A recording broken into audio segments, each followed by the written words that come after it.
നാണം കെടുക എന്ന് പറഞ്ഞാൽ ഇങ്ങനെയൊക്കെ നാണം കെടാൻ ഒരാൾക്ക് സാധിക്കുമോ എന്നുള്ളതാണ് ചോദ്യം.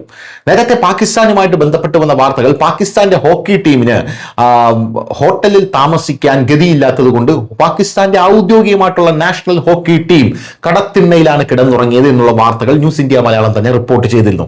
ഇപ്പോഴിതാ പാകിസ്ഥാന്റെ മറ്റൊരു വാർത്ത പുറത്തു വരികയാണ്. ആ സംഭവം എന്താണെന്ന് ചോദിച്ചാൽ, ഇറാനും അമേരിക്കയും തമ്മിലുള്ള യുദ്ധം നിർത്താൻ ഞങ്ങൾ മധ്യസ്ഥത വഹിക്കാമെന്നാണ് പാകിസ്ഥാൻ പറഞ്ഞിരുന്നത്. അങ്ങനെ മധ്യസ്ഥത വഹിക്കാമെന്ന് പാകിസ്ഥാൻ പറയുകയും ഇസ്ലാമാബാദിൽ വെച്ചത് നടക്കുകയും JD Vance അടക്കമുള്ളവർ അവിടെ വരികയും ചർച്ച നടക്കുകയും ചെയ്തു. എന്നാൽ ചർച്ച പരാജയമായി, അത് ചീറ്റി പിരിഞ്ഞു. എല്ലാവരും അവരവരുടെ വീടുകളിലേക്ക് തിരിച്ചുപോയി. പിന്നീടാണ് പാകിസ്ഥാന്റെ യഥാർത്ഥ പ്രശ്നം തുടങ്ങുന്നത്. എന്താണ് ആ പ്രശ്നം എന്നുള്ളതല്ലേ?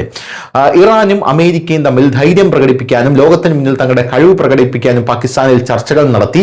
ആ ചർച്ചകളിൽ പങ്കെടുക്കാനെത്തിയ വിശിഷ്ടാതിഥികൾക്ക് ആതിഥേയത്വം വഹിക്കാൻ തിരഞ്ഞെടുത്ത ഹോട്ടൽ സെറീനയുടെ ബില്ലാണ് ഇപ്പോൾ ഷഹബാസ് ഷരീഫിന്റെ തലയ്ക്ക് മേലൊരു വാളായി തൂങ്ങുന്നത്. ആ ബില്ല് അടയ്ക്കാൻ പോലും പാകിസ്ഥാൻ സർക്കാരിന്റെ കയ്യിൽ പണമില്ല എന്നുള്ളതാണ് പ്രധാനപ്പെട്ട കാര്യം. സെറീന എന്നാൽ സമാധാനം എന്നാണ് അർത്ഥമാക്കുന്നത്. പക്ഷേ ആ ഹോട്ടൽ ഉടമകൾ അസ്വസ്ഥരായി മാറിയിരിക്കുന്നു എന്നുള്ളതാണ് റിപ്പോർട്ട്. പാകിസ്ഥാനിലെ ഷഹബാസ് സർക്കാർ സംഘടിപ്പിച്ച ചർച്ചകൾ വിജയിക്കുമെന്നാണ് പ്രതീക്ഷിച്ചിരുന്നത്.